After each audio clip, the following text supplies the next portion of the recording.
Ba-da-ba-ba-ba-da-ba-ba-ba-ba.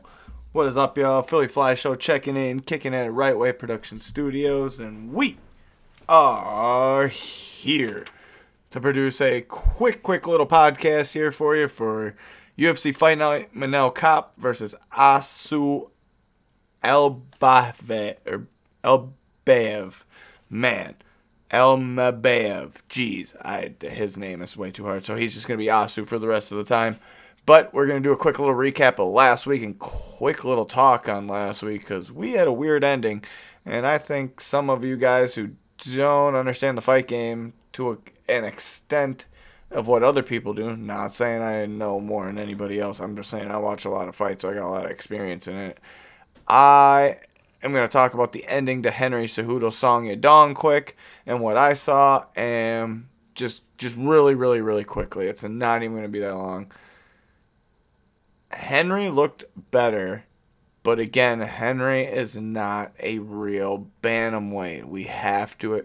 I think it's finally showing himself that when he came up to bantamweight, he was on a great run, man. I know it's only 10 pounds, and I get it. It's just he never fought real contenders. Now that he's fighting real contenders, things happen.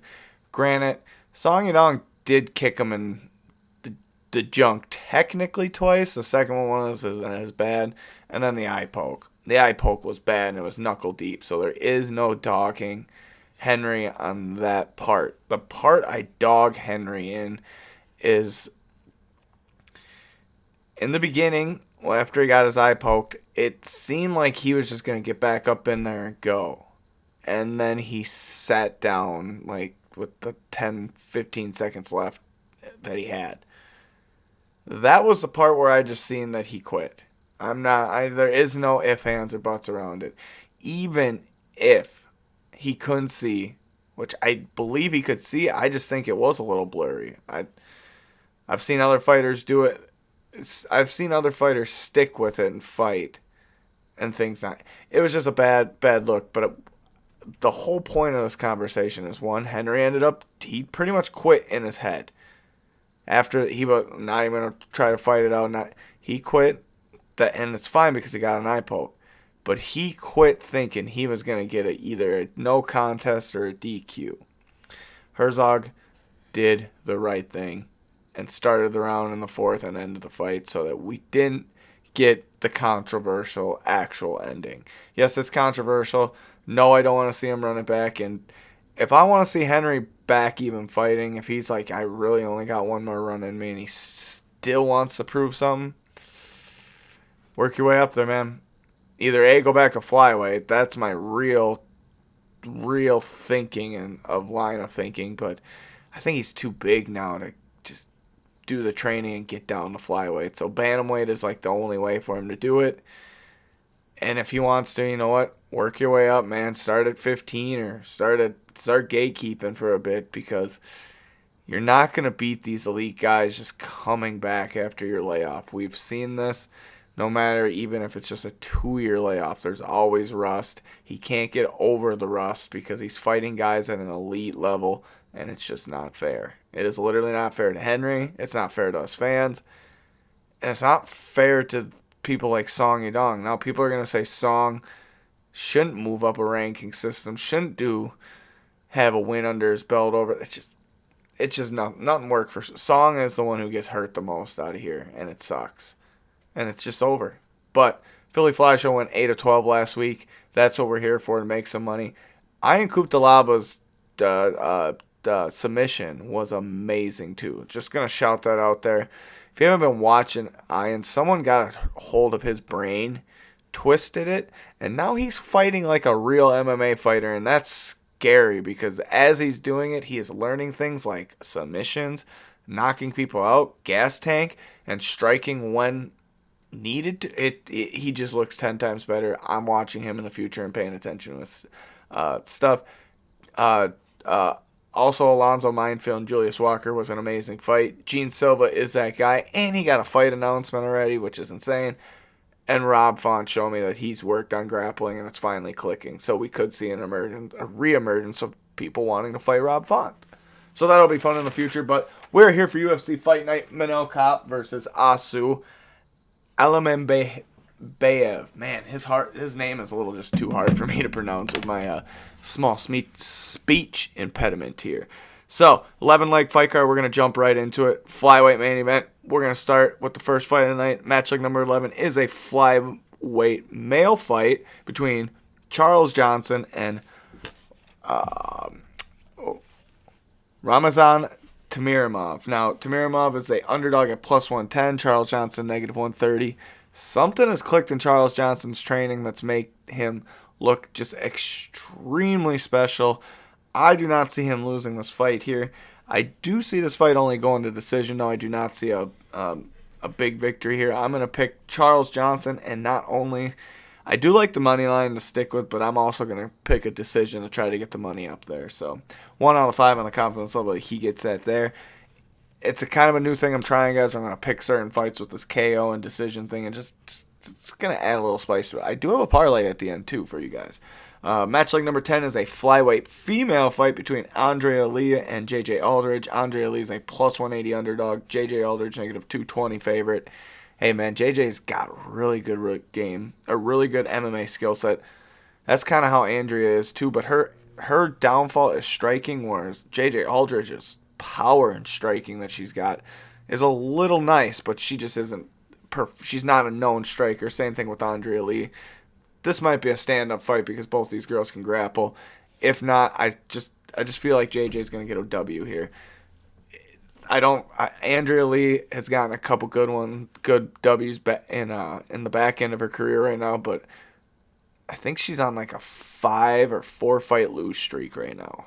So I'm gonna roll with JJ Aldridge and think that lose streak's gonna continue. 3 out of 5 on the confidence level that JJ gets her hand raised after the fight. Now, match leg number 9 is a featherweight bout between Danny Silva and Lucas Almeida. Lucas Almeida is a plus 195 underdog, whereas Danny Silva is a negative 240 favorite.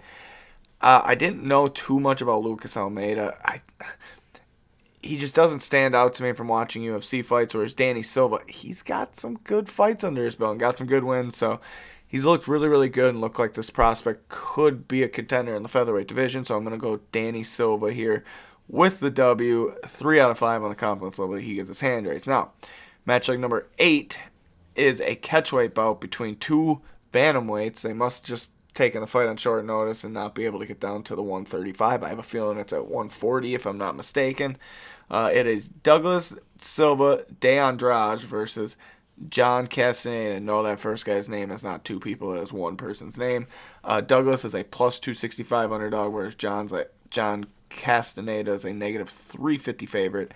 It was hard for me to pick a winner here. I just think the age is going to be what is the downfall for Douglas. I think it's still going to be a closer fight than what the odds maker make it is, but I did pick John Castaneda to win. Only 1 out of 5 though on the confidence level that he gets his hand raised after the fight. Match leg number 7. I'm kind of talking a little fast here, so I'm going to slow it down. Just a little slow it down. Yeah. Featherweight bout between Ricardo Ramos versus Kape Moscow. Now, Kape is a brute-looking featherweight. Honestly, when you see his build, you're like, holy crap, how the hell does that dude make 145? He looks more like a 155 or 170 fighter. He is just a brick house. Ricardo Ramos is on a bad losing streak, and it's looking like glass jaw is his issue. And that's not a good fight. That's not a good thing to happen against Kape, is to have a glass jaw. So, Ricardo Ramos plus 340, Kape negative 475. I'm going Kape with a W here, and I'm not only going Kape with a W, I'm going Kape with a KO. Want to get those odds up there, but I'm pretty confident just in the W if you want to just put them on the money line. 3 out of 5 on the confidence level that Kape Mariscal gets his hand raised. Match leg number 6 here is a heavyweight bout between Austin Lane and Mario Pinto. Pinto's a negative 600 favorite. Austin Lane plus 400 underdog.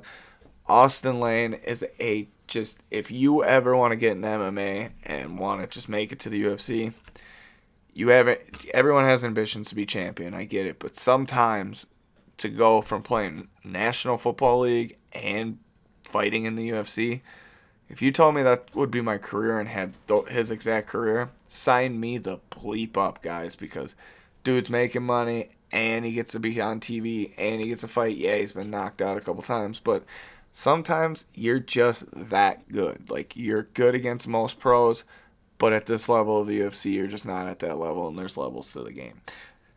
Which obviously makes you think that I'm picking Mario Pinto to get a nice big win here. I'm not only picking that, I'm picking Mario Pinto to get a KO. I did this a little last time Austin Lane fought. I don't think it worked out for me that well. Quick little recap here. I just want to look at Austin Lane's last fight because I have a feeling he won his last fight. And, yep, he won his last fight against the karate guy that I just did not think he could beat.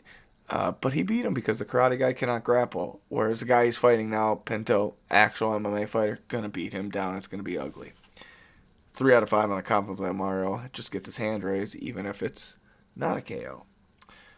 Match like number 5 is a welterweight fight between Danny Barlow and Sam Patterson. This fight, the odds makers, I give it to Danny.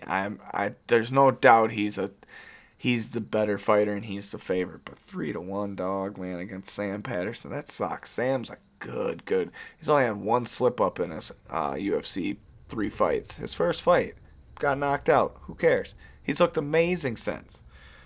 I just think it needs to be closer. I am going to pick Danny Barlow on here, and 3 out of 5 that he gets his hand raised. But that's just because Danny Barlow's boxing is just superb. So if this fight stays standing up and it stays with the hands, it's going to be a bad night for Sam, I think. I just have a feeling it's going to be a bad night for Sam. So Danny Barlow, -300. Sam Patterson, +240. Do whatever you like, but I'm going Danny Barlow here with the big win. Match like number 4 is a featherweight fight between Hyder and Mill and William Gomez. William is a -200 favorite. Hyder is a +170 underdog. Hyder is an undefeated fighter, and he's a good-looking prospect. I'm not going to lie. He's just facing a guy who I'm like, how does he beat him? Gomez got some big wins under his belt, and not only that, he just looks like a guy who's going to be a contender with the featherweights in the top 10 division. Whereas Hyder has not shown me fully that he's going to be a top 10 competitor. He's just a good-looking prospect. So I'm going to go William here and use the MMA math. Even though MMA math doesn't always work, that noise kind of sucked that happened on my phone. Sorry, guys. But I'm going to go William Gomez. 1 out of 5 on the confidence level. He gets his hand raised after the fight. Now, this next fight is a no-look banger. Dana White does this thing where if you don't know, now you know. Well, the Philly Fly Show does this thing where it's a banger fight. You don't miss the banger fights because when you're named these banger fights, 90% of the time it's a no blink like, oh my God, what's going to happen next? So that's what we are jumping into in a lightweight fight between Nasrat Haqparast and Esteban Ripovich. Now, Esteban is coming off a big fight with Zelubir, and nobody thought Zelubir was going to lose that fight. I picked Ripovich. He was like a +300 almost underdog. I've seen his skill set. I've seen this guy fight. He is